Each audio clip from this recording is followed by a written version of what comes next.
Hey, I'm Robin Gully. I'm John Justin. And we are your Ward 2 Council reps here to give you your council recap for April 2024. That is April 8th, 2024.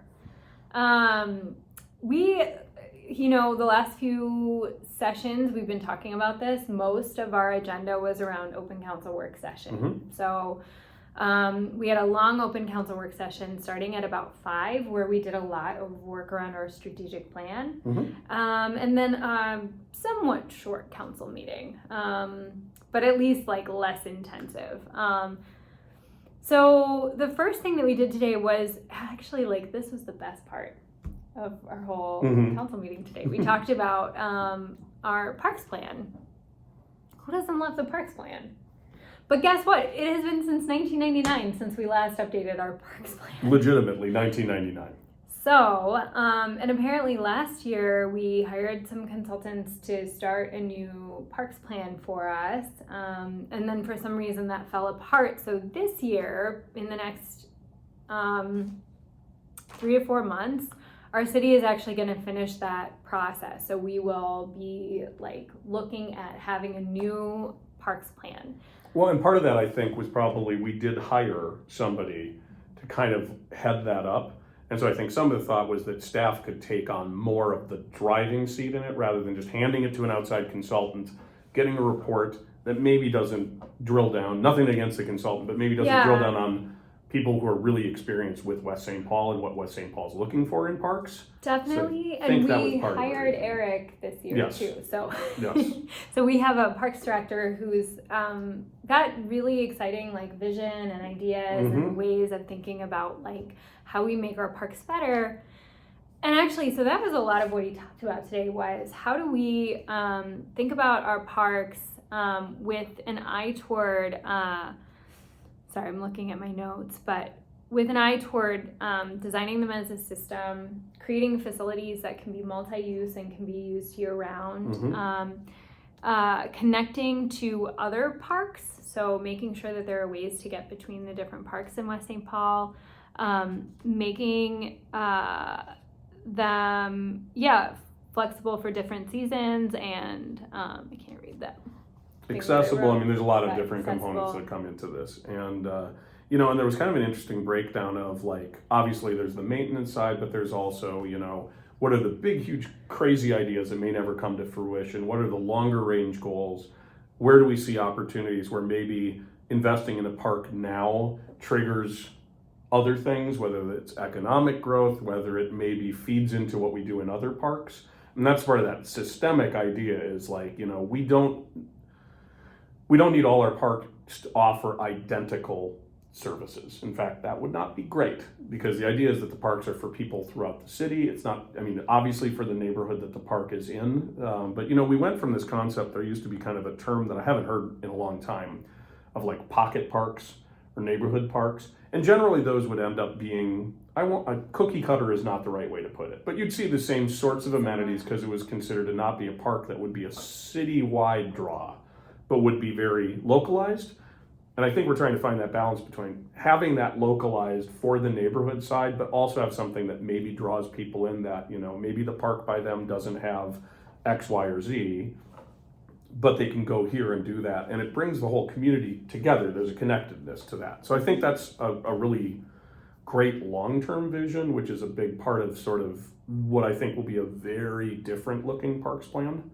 While maintaining the stuff, we still have playgrounds, we're going to still have open spaces, we're still going to have, places to play soccer, places to walk through the woods. We want to have all of that. And so I think that that's kind of the grand goal is looking at it as sort of a full ecosystem instead of one spot parks. This park's old, let's do this park. Now, saying that, we do have some old parks.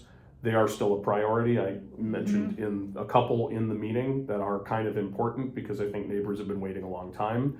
That's not going away. We're not going to go we're not even going to deal with this because we were going to do it and then we didn't do it. And now we're going to wait until we have this big picture thing. We're still going to take care of the parks that we have. Yeah, and we have some that need updating pretty shortly, and so yes, we will are be definitely continuing to focusing happen, on that as well. But I really liked the focus on the different ways that people use parks. So having real nature parks, which we have some of, absolutely, and would love to like continue to grow that.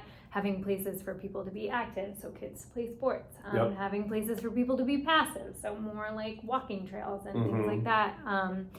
And just having a vision for parks that are unique to West St. Paul as well, like things that people will come to our community to use and that we want to be in our community to use. And the idea of what a city park has changed.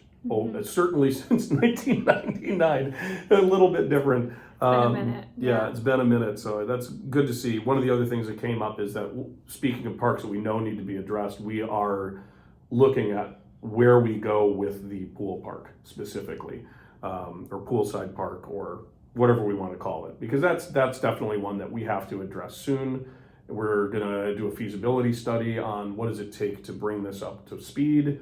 What can we do and how do we make this as good as we can? And so I'm excited to see that. I'm sure that will be a little ways out, but it's well overdue. Well overdue. The pool park, I think it would be fair to say that the pool park has been somewhat neglected over the years.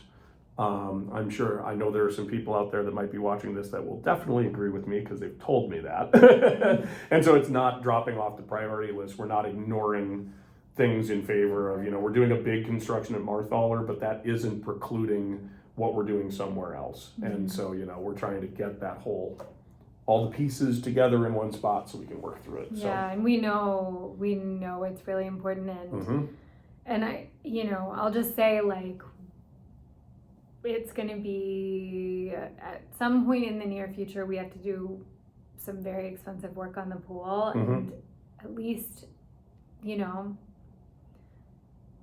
the council really supports us having a pool in West St. Paul. Yep, and doing it in a smart way that's got long-term benefits. I mean, I think that's the thing, is that we're past the point where doing minor patch-ups on these parks, I don't think there's anybody where that's just not the vision of our parks department, that's not the vision of the council, it's not the vision of staff. We aren't looking at, like, put a little shine and some paint on it and call it a day. We want to make sure these are things that we're creating for 20, 30 years of usage. And that's kind of the other part of this whole kind of parks plan, is that's how you get to that. And it's very different than 1999. Putting a new playground in every 12 years was basically, that takes care of the parks. We'll just keep them on a cycle. We're in a different situation now. And we can spend our money in a more intelligent way. And that's, I think, the other part of this, is it's not like we're blowing up the parks budget, but we're being wiser about it. Yeah. And that's, I think a theme that we have had as a council is trying to be really good stewards. Not that other councils certainly have worked to be good stewards of our resources. Our vision, I think, is to go not slower, but to like be more intentional and really like invest in sort of a vision for the future that isn't, I don't have to like sell past councils down the river to No, they were reacting to the situation on the ground at the time and what voters were asking for. Voters are asking for different things. People across the board are looking for different things in what they want in parks. Yeah, well, we're a little different than we were in 1999. Little bit. We've grown up a little bit, so here we are. I might not have, but I try. Can't say for you, but okay. And so, along those same lines, the second thing that we talked about in open council work session was the strategic planning routine service delivery. And so what I wanted to say about this, I guess, is just that we have been working as a council and as a city to really improve our routine service delivery. In the packet, you can probably find some of the documents that we had tonight in front of us that list out, I think we have some like, what did he say? Like 60 plus or maybe 100 routine service things that we do. Everything from like redoing roads to police and fire, and administrative things like pulling permits and then events and all kinds of things that are like just the things that we do that aren't part of our strategic plan exactly. They're just the things that we do that, you know, we do because we're a city. And that's part of the reason that we're talking about this as a strategic planning sort of thing is it's certainly not that those are not important. They're incredibly important, but they don't require strategic planning to do. We're not going to not have a police department. We're not going to stop fixing roads. We're not, you know, these are things that don't really need to be a strategic plan because it's just the regular business, if you will, of running a city. Hence routine. It's routine because every city everywhere has to fund. I'm sure there's an exception. Get at me in the comments. But every city has to make sure that public safety is a priority. It will always be a priority. It is the biggest expenditure in where your tax dollars go. But to put that in the strategic planning every year is a good way to pat yourself on the back and say, hey, we continued to work on public safety, but that's not really what a strategic plan's for.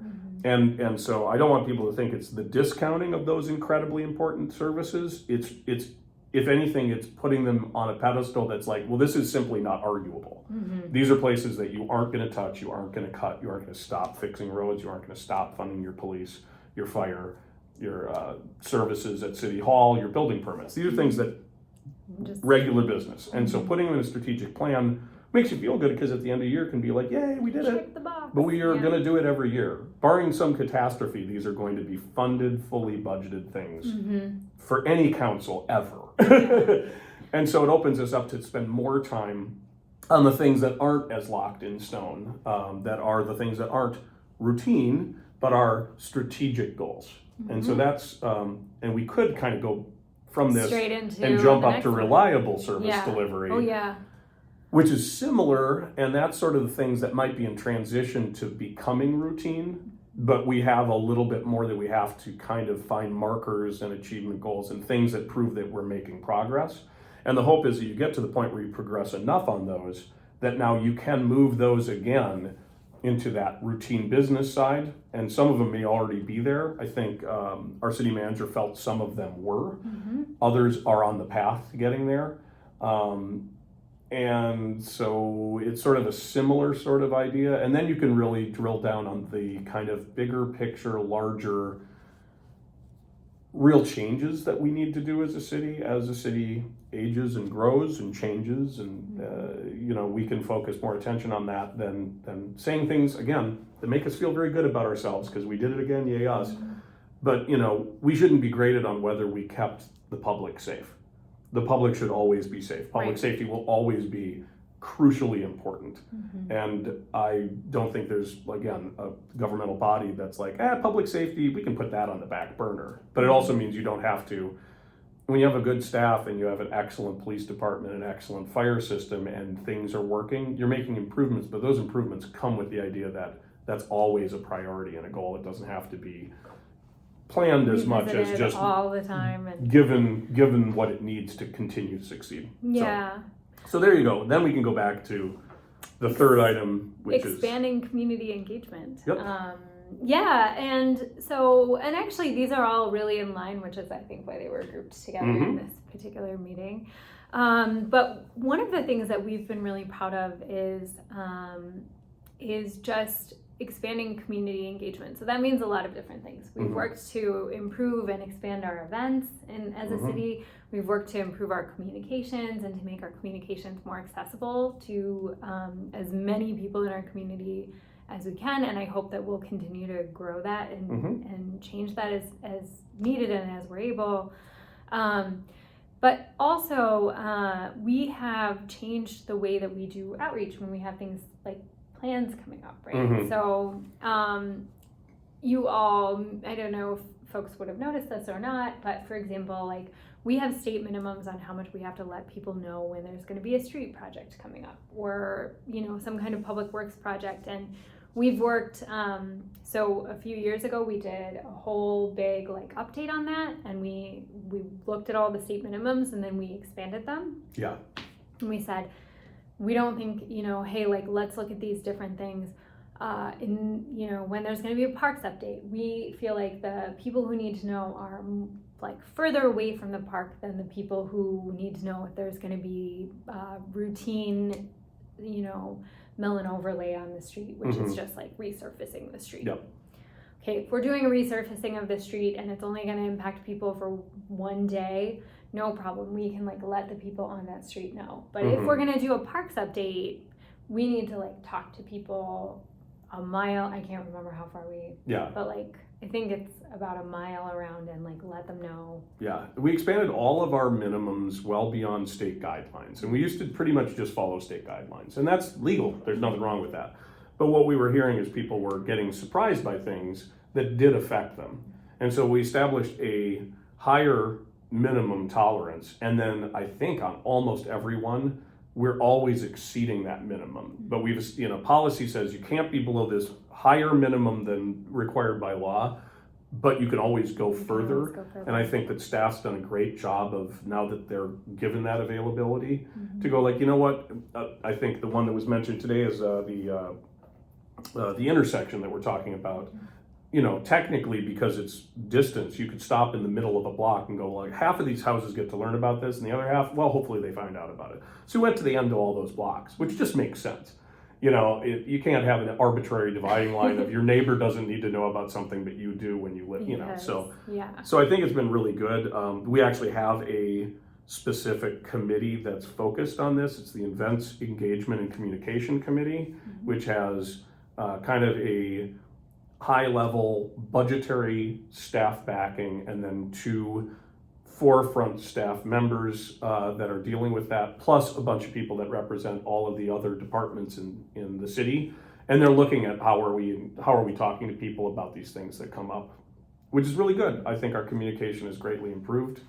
That's pretty much, staff does all that work. We just nudge them to make sure that it's keep going, but they like doing it. They want to tell more people. The other thing that we've been doing a lot more than we used to is having like open houses and sessions where we, invite the community to come and talk about things, and that's been going really well. And we have a lot of folks who turn out to like talk about intersection updates and things like that. So please keep coming to those things. Please keep speaking up, telling us what you care about. And we will keep doing this, but we would love to hear if you feel like you've noticed this and hey, you've been notified when you wanted to hear about something that was close to you, or hey, like I felt like I should have been notified about this project and I didn't get a notice. Like, tell us how we're doing, because we know that it's improved, but has it improved enough? Yeah, and we learn from that. When we hear from somebody like this directly affects me and I wasn't notified, we never want to hear that. Yeah.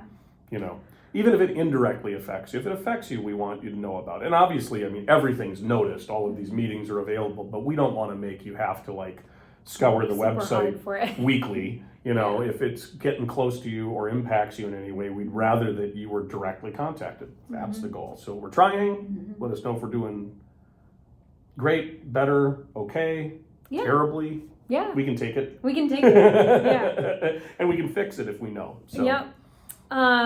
Then we went on to the council agenda. We had a few things, but again, most of our work was an open council work session this time. But we started out with a proclamation for Fair Housing Month in West St. Paul. April is Fair Housing Month in West St. Paul, talking about the importance of everyone having safe and dignified housing, which we all know is incredibly important. And so if anything binds us together in this city, it's having, a need and an interest in good housing. Yes, for everybody. For all of us. For all of us. And then we had a public hearing on the Bernard Street reconstruction. So we have been talking about this for a long time. We are getting ready to redo a large section of Bernard, and it's been a long time coming. I think that we heard it's been... 2018 was when it was originally supposed to happen. Right. And then we ran into roadblocks financially, and it had to get pushed off. I don't think anybody thought it would get pushed off till now. It certainly wasn't our plan, but these things do evolve. Well, I think they said it'd been 30, I could be wrong, but I think it'd been roughly 30 years. The road has reached the point where it is a full reconstruction. And what you get is at a certain point, the underlying substrate of the road has to be ripped out and completely. Yeah, you can't just go over the top and put something new down because there's nothing holding it up. I mean, imagine building a house with no foundation, right? That house is not going to stand. We've actually talked about this in past videos. Ross has showed us like pictures of what it looks like and how they tell if a road is like needs to be fully reconstructed or not. They essentially like take a core of the road out. They, use a cylinder thing, for lack of a better word. They drill down, they pull a core out, they look at actually I can't remember if it's a cylinder or they take out like a chunk, but anyway, they look at the underlying structure of the road, and if it's in good shape, they're able to just do a mill and overlay, which is where they just resurface. Yeah, they basically resurface a couple inches off the top and then lay something new. If you do that on something where the underlying stuff isn't functional, you're just basically setting yourself up to do that over and over and over again, which is going to cost people more money because you're doing these things every several years instead of every 30 years, which I think is the lifespan they generally talk about for a street before it needs a full reconstruction, is a minimum of 30 years. Yeah. And that is actually, from what I understand, that it's getting better. The technology is actually getting better for roads to last longer. We're learning what in Minnesota makes roads work. Really. We're not Florida, so. Right. So this is, we rate things on like a kind of graded thing, and we have certain roads that are at a number 1 for like absolutely essential that this gets done, priority number 1. And so we have to do these in sequence. Yeah. This one's probably a little overdue. The other thing that a couple other things to mention, and not specific to this, but conversations we often have. That also includes storm sewer and sewer work, which is not assessed to property owners. That includes sidewalks, and we actually changed it. So a sidewalk now used to be 100% assessed to the property owner, which of course made people who ended up with sidewalks resilient to having sidewalks because it's actual money coming out of there. Resistant. Yeah, you're right. But it's money coming out of your pocket, and I understand that. So we changed that policy, I think it was 5 or 6 years ago, 4 or 5, somewhere in there, with the idea that, if we want these sidewalks and the sidewalk expansion, which we hear about all the time, is that that's what people want, that putting the burden on the people that have the sidewalk in front of them isn't really fair because that sidewalk isn't something that they specifically only benefit from. The idea is that sidewalk benefits the community as a whole and connects the community as a whole. And so when these things come through, and they're always expensive, it's always the assessment, I understand, is and especially the full road reconstruction. It's going to be a bit of a punch in the gut. It's money, it's real money. We've tried to put as little of that on the homeowners as possible. It's 25% of the reconstruction with 75% coming from the city. The sales tax increase has made that possible for us, which is really good. So the benefits are large, but again, everybody up there understands that getting hit with that assessment is something that nobody looks forward to. And so, we are sympathetic. We try to keep those costs down as best we can. Moving some of those other things out of your pocket and into the city's pocket has been an attempt to do that. And I'm glad we did that because this would be an even more painful assessment if it weren't for that. But yeah, so, I always try to cover that because I think people don't necessarily know that they're not paying for the sidewalk. They don't know that they're not paying for the sewer work, et cetera, et cetera.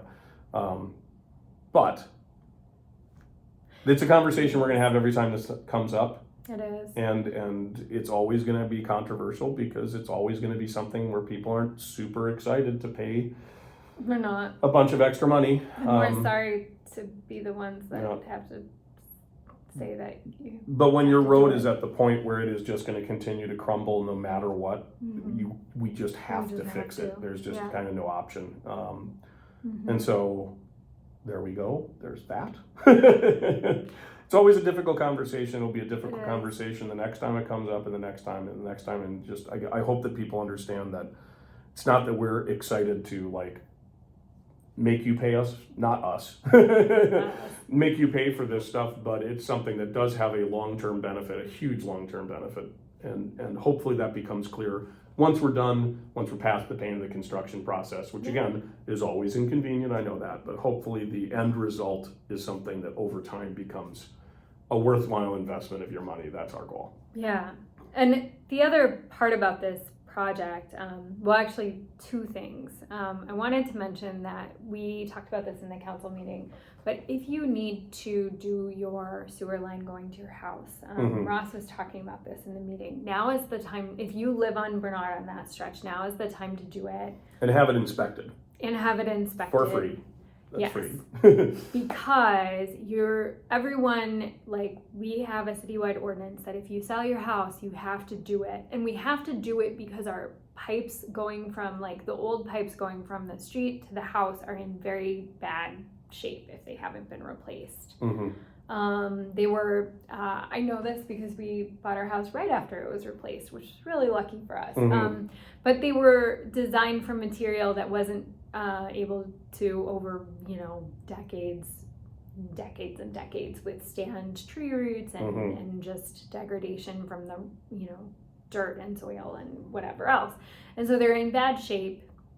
If you haven't had it replaced, it's probably in really bad shape. It needs to be replaced. And when they're doing this kind of reconstruction, this is the least expensive time that you can do that. So if you live on that stretch of Bernard, we really encourage you to check it out. I know that it's, we're like, we were just talking about you spending a bunch of money. So, and you're not required to do it, because we did change that. It used to be that if you failed the I&I inspection, and some of you may remember the trials and travails of I&I, which was a big problematic deal.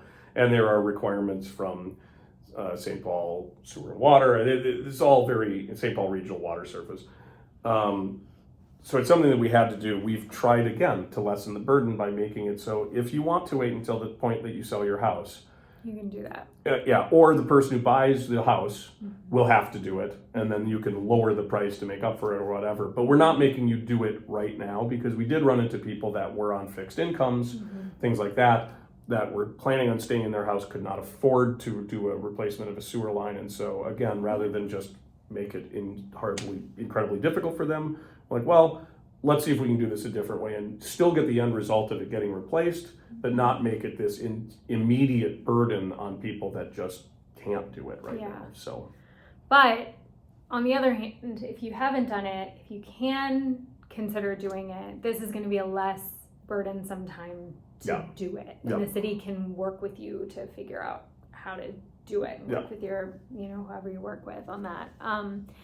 And then, the other thing that came up in this conversation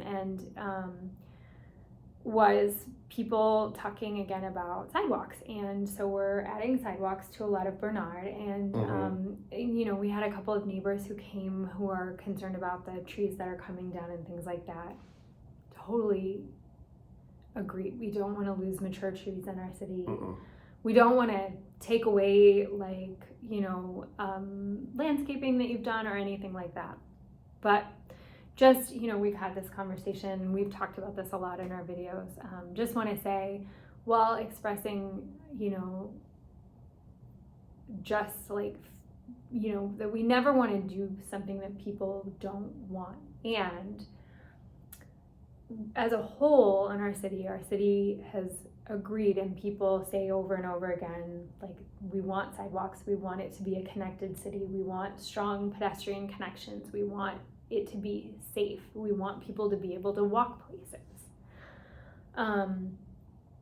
The way that happens is by us not backing down when we decide, when we're doing a road reconstruction. That's the time that we do the sidewalk too, because it's much less expensive and much less burdensome and much less difficult for the whole neighborhood when we do the sidewalk as at the same time that we're doing the road. And so, for anyone who is if that's on your mind, just want you to know that we hear you, we feel you, we know that this can feel like a real pain when it's happening. We have yet to have anyone come back after a sidewalk has been put in and say that was not a good idea. People do come to us and say I'm so glad that we actually did that, even though it was hard. But, we believe in accessibility, and that people on mobility devices need to be able to safely get to bus stops or get to major intersections, that kids need to be able to safely get to school. And the way that we do that is by putting in sidewalks. So, so we feel good about the sidewalks. We feel, it's always hard to tell people things that they don't want to hear. So. The last thing was talking about. Oh, kind of a cool thing. Yeah. So, obviously, we nationally, it is difficult to recruit police officers. This is something you will hear in every city, everywhere. And, I don't have the numbers in front of me, but it's a very different world now for how many applications you get when you have an opening in a police force.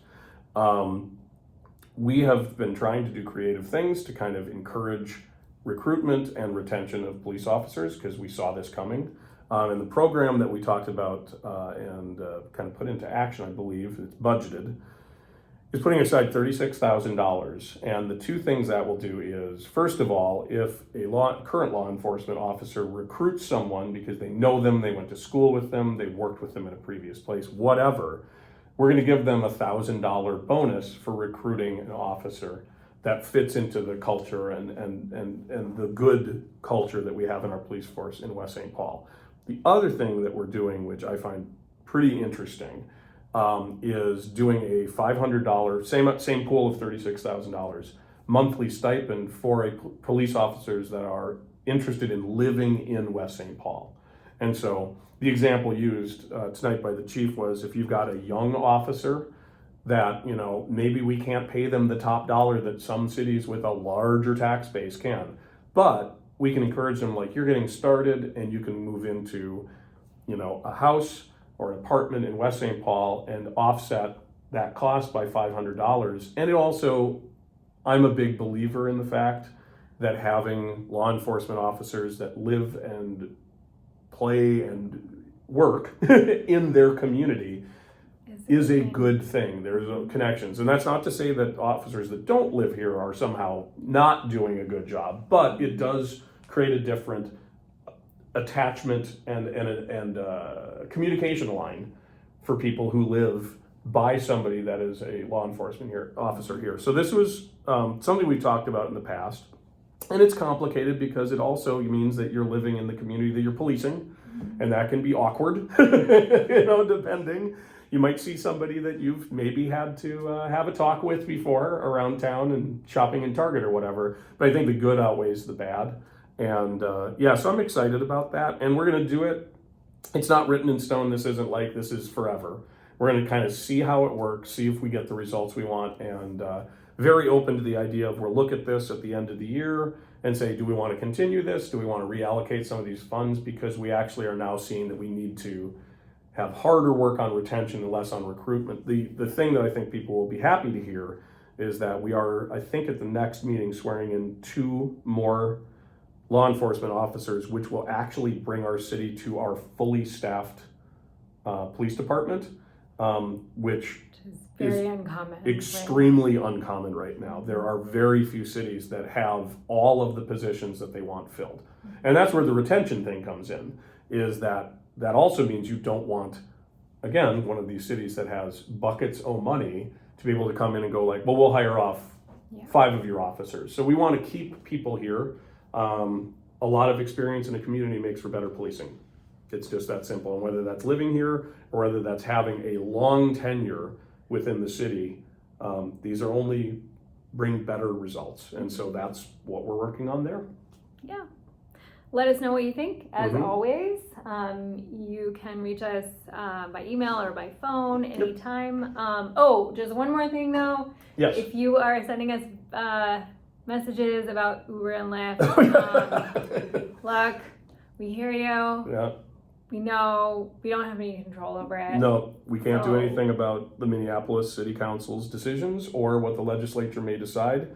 We have been getting a lot. I think that it's probably a somewhat automated sort of I think it's very automated. Contact your but we are representatives. getting like real contacts from real residents. Also, we're so glad to hear from you. Yeah, it's very exciting. But also, we can't do anything. We'd have a lot to tell you. Yeah. So I mean, the one thing we can tell you is there has been absolutely no discussion about limiting or changing anything about how Uber or Lyft operate in our community, which is the only thing that we have control about. So if part of the reason you're sending that is that you're hoping to head off at the pass us making a move similar to the Minneapolis City Council, I have heard nobody talking about that. I don't think that's in the cards in any way or had any discussion. So if that helps a little bit on why is nobody getting back to me? Well, 70 or 80 emails later, there's not a lot that I can do. And I know you don't want a form letter from me that says, "Hey, nothing I can do about it." That's not helpful. So we figured we'd just address it here. But that being said, we do love hearing from you, and so I've been glad to hear from folks. Just want you to know though that we don't have any control over it. So, but. That's all I've got. Yeah. That's all we've got for today. That's it. We'll see you next time. Sounds good. Thanks, everyone. Bye.